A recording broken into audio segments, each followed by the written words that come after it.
Look out your window at the old buildings in your city, because the pavement you walk on every single day might be hiding a massive, terrifying secret right beneath your feet.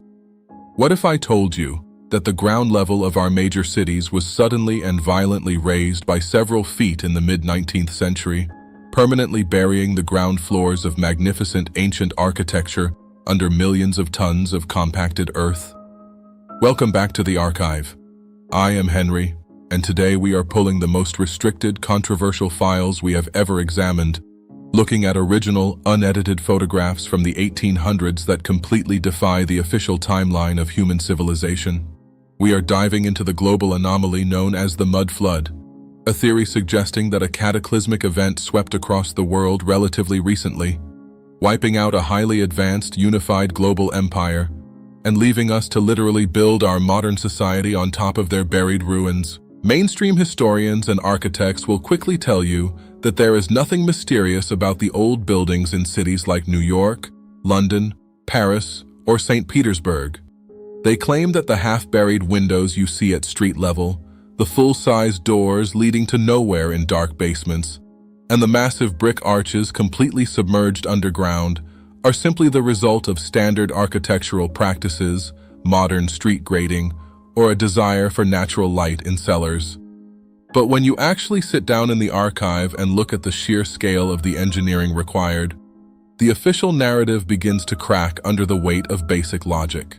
We are asked to believe that people in the 1800s, a society relying entirely on horse-drawn carts, manual labor, and rudimentary steam power, decided it was a brilliant economic idea to construct incredibly elaborate, heavily ornamented stone and brick buildings with full-sized first floors, only to immediately bury those floors in 10 to 15 feet of dirt. Imagine the astronomical cost and the sheer backbreaking effort required to excavate millions of cubic tons of soil just to bury the bottom half of your newly constructed masterpiece. Some independent researchers and structural engineers are now looking at these same 19th century photographs and asking a deeply uncomfortable question.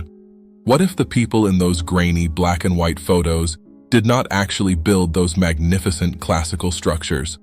What if they simply found them? The visual evidence documented in the earliest days of photography is absolutely staggering. When you examine the first photographs taken of major world capitals in the 1840s and 50s, the streets are often unpaved, muddy, and chaotic. Yet they are lined with towering, impossibly grand architecture that looks like it belongs to an entirely different, far more advanced civilization. You see men in ragged clothes with wooden wagons standing in front of colossal granite columns and intricately carved facades that would be nearly impossible to replicate even with today's advanced laser-guided machinery. The mud flood theory proposes a radical alternative to the history we were taught in school. It suggests that a worldwide cataclysm of unknown origin, perhaps a massive soil liquefaction event, a violent shift in the magnetic poles, or a deliberate weaponized reset of civilization, caused a global deluge of mud and sediment to swallow the lower levels of every major city on Earth just a few hundred years ago. The people we see in the early photographs are not the proud builders of a new world. They are the bewildered inheritors of a broken one. They are survivors, or perhaps colonists, who moved into empty, mud-caked cities, dug out the top halves of the buildings, repurposed the original doors into upper-story windows, slapped wooden stairs against the new street level, and claimed the magnificent architecture of a forgotten empire as their own. This theory explains why so many older buildings across the globe have basements with 14-foot ceilings, intricate crown molding, and massive fireplaces that currently sit entirely underground. You do not put a luxurious, hand-carved fireplace in a dark, damp coal cellar unless that cellar was originally the grand parlor of the first floor, bathed in sunlight before the mud arrived. When construction crews today dig deep under European or American cities to build subways or lay new foundations, they frequently uncover entirely intact, paved streets, complete with storefronts, street lamps, and grand archways, buried 30 feet below the current ground level. The authorities always dismiss these discoveries as the remnants of old city planning, claiming cities simply decided to build on top of themselves to solve ancient flooding issues. But the sheer volume of earth required to raise the street level of an entire metropolis by 15 feet is a logistical nightmare that would require thousands of modern dump trucks working around the clock for decades, something the horse and buggy era simply could not accomplish. The deeper you look into the archives, the more the timeline blurs, forcing us to wonder if the history of the 19th century is not a story of rapid human progress and industrial revolution, but rather a massive, global excavation project to uncover the bones of a lost world. As we dig deeper into the physical evidence left behind by this proposed cataclysm, one of the most glaring inconsistencies in the official historical narrative is the inexplicable, unified architectural style found across the entire globe during the 19th century. When you look at archival photographs of major administrative buildings, post offices, train stations, and grand capitals built in the 1800s, you are looking at colossal, intricately detailed Greco-Roman and classical structures featuring massive domes, towering columns, and intricate masonry. The astonishing part is not just their beauty, but the fact that these nearly identical, magnificent structures suddenly appeared simultaneously in places as diverse as New York, Buenos Aires, Melbourne, Cape Town, Shanghai, and St. Petersburg. Mainstream historians assure us that this was simply a global architectural trend fueled by European colonialism and the rapid expansion of global trade. But independent researchers and structural engineers point out the absolute logistical impossibility of this conventional explanation. We are told that newly established colonies, some barely a few decades old, with populations consisting mostly of struggling pioneers, convicts, or prospectors living in muddy tent cities, somehow possessed the unfathomable wealth, the armies of master stonemasons, and the advanced industrial logistics required to quarry, transport, and assemble millions of tons of granite and marble into identical, world-class palaces. The alternative theory is as fascinating as it is terrifying. It proposes that these buildings were not constructed by 19th century settlers mimicking European styles, but were instead the surviving infrastructure of a highly advanced, unified global civilization that spanned the entire Earth before the mud flood wiped them out. And when you search the oldest, most restricted maps and texts in the archives, you consistently find references to a massive, forgotten empire that once dominated the Eurasian continent and beyond, an empire widely known as Tartaria. If you look at the first edition of the Encyclopedia Britannica published in 1771, Tartaria is clearly described as the largest country in the world, stretching from the Caspian Sea to the Pacific Ocean, and potentially reaching deep into the Americas. Yet, by the mid-19th century, this colossal superpower, along with its culture, its people, and its potentially advanced technology, was systematically erased from modern maps and history books, replaced by vague regions, vast empty expanses, and a rewritten timeline. Proponents of the mud flood theory suggest that the magnificent partially buried buildings we see worldwide are the remnants of Tartaria, a global society that may have harnessed free atmospheric energy. They theorize that the elaborate domes, copper spires, and metallic antennas found on top of these old structures were not merely for decoration, but functioned as sophisticated technology designed to extract electromagnetic energy directly from the ether. This hypothesis would explain how a civilization could build on such a monumental scale and illuminate their cities without the heavy, polluting carbon-based industries of our modern era. But perhaps the most chilling piece of visual evidence supporting the theory of a sudden, catastrophic reset comes from the very first photographs ever taken of these grand cities. When you examine the earliest daguerreotypes and panoramic photographs from the 1840s and 50s, capturing places like Paris, London, Moscow, or San Francisco, you are confronted with a deeply unsettling phenomenon known as the empty cities. You see sprawling, immaculate metropolises with massive paved boulevards and towering architecture, but the streets are entirely devoid of human life. There are no bustling crowds, No busy markets, no children playing, just eerie, silent stone giants. The conventional explanation from academics is that early cameras required extremely long exposure times, meaning moving people simply blurred out of the image entirely. While this is partially true for rapidly moving subjects, it does not adequately explain the complete absence of stationary carts, resting horses, loitering crowds, or the general unavoidable chaos of a bustling 19th century capital. In many of these incredibly sharp, high-resolution early photographs, the cities look freshly abandoned, or perhaps freshly discovered. The few people you do see in these early images often look like scavengers or vagabonds, wandering aimlessly through the ruins of a civilization they clearly did not build. They are completely dwarfed by the massive mud-stained doors and the colossal stone columns, looking entirely out of place in their own supposed capitals.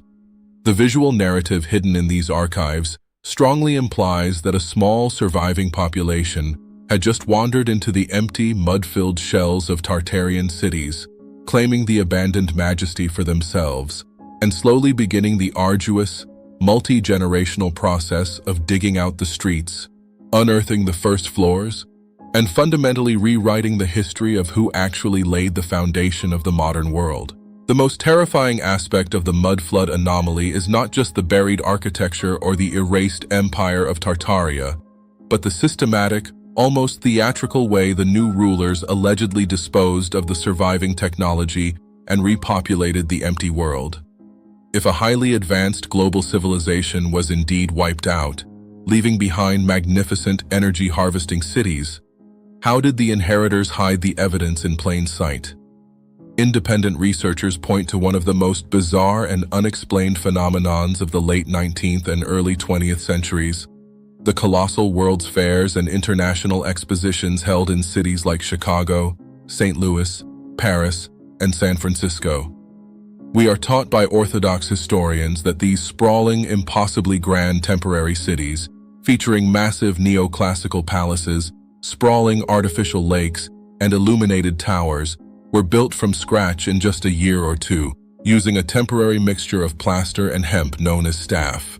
We are expected to believe that millions of dollars and unimaginable labor were spent by a recovering horse-drawn society to build architectural wonders that rivaled ancient Rome, only to intentionally demolish them, dynamite them, or conveniently lose them to massive, unexplained fires almost immediately after the exhibitions closed. The Tartaria and mud flood theory offers a far more sinister explanation, suggesting that these World's Fairs were not construction sites, but rather massive excavation and reclamation projects. Proponents argue that the elites of the 19th century simply found these surviving Tartarian outposts, dug them out of the mud, and threw a massive global party to showcase the newly claimed technology, framing it as their own modern invention to the bewildered survivors of the reset. These fairs were effectively massive indoctrination centers, designed to teach a newly assembled population a fabricated history of human progress, establishing a false timeline where humanity slowly evolved from primitive tools to the steam engine, completely omitting the advanced atmospheric energy grid of the old world. Once the public had been thoroughly reprogrammed, the magnificent, undeniable evidence of the old empire was deliberately burned to the ground or blown up under the guise of temporary demolition, erasing the architectural anomalies forever and forcing humanity into a new paradigm dependent on coal, oil, and centralized metered power grids. But a reset civilization requires more than just a rewritten history. It requires a new population with no memory of what came before. This is where researchers point to the dark, deeply unsettling history of the orphan trains and the sudden, unexplained explosion of the global orphan population in the mid-1800s. Historical records confirm that between 1854 and 1929, an estimated 250,000 orphaned, abandoned, or homeless children were systematically relocated across the United States in trains, while similar massive relocations of children occurred throughout Europe and the Russian Empire. The conventional narrative attributes this to poverty, disease, and the Industrial Revolution. But the sheer scale of the phenomenon, combined with the haunting photographs of massive infant incubators displayed as sideshow attractions at the very same World's Fairs, paints a profoundly disturbing picture. The theory suggests that these millions of displaced children were the primary tool used to repopulate the post-mud flood world. A generation of children, deliberately separated from their parents, their heritage, and any oral history of the Tartarian Empire, would be the perfect blank slate for the new rulers to imprint their fabricated linear timeline. These children would grow up believing that the half-buried buildings they lived in were perfectly normal, that the magnificent ruins they walked past were just old European colonial efforts, and that true human progress only began with the Industrial Revolution. They would never question the mud covering the first floors of their capitals, and they would never know that the very air around them once provided limitless, free energy to a unified world. When you connect the buried ground floors, the erased empire on the old maps, the impossible architecture of the demolished World's Fairs, and the millions of displaced children, the mud flood theory ceases to be a mere internet conspiracy and becomes a profound, terrifying question about the very nature of our reality. It forces us to look at the stone giants in our own cities and wonder if we are truly the pinnacle of human evolution, or simply the amnesiac survivors living in the ruins of a much greater, stolen world. The evidence is literally carved in stone, buried in the mud, and waiting for those willing to look past the official narrative. Thank you for stepping into the archive with me today. If you have the courage to question everything you have been taught and to explore the hidden chapters of our past, make sure you subscribe to this channel and help us open more restricted files. Look closely at the buildings in your own hometown, and you might just find the remnants of the old world staring back at you. Keep your eyes open, and remember that history is written by those who survived the flood. I am Henry, and the archive is now closed.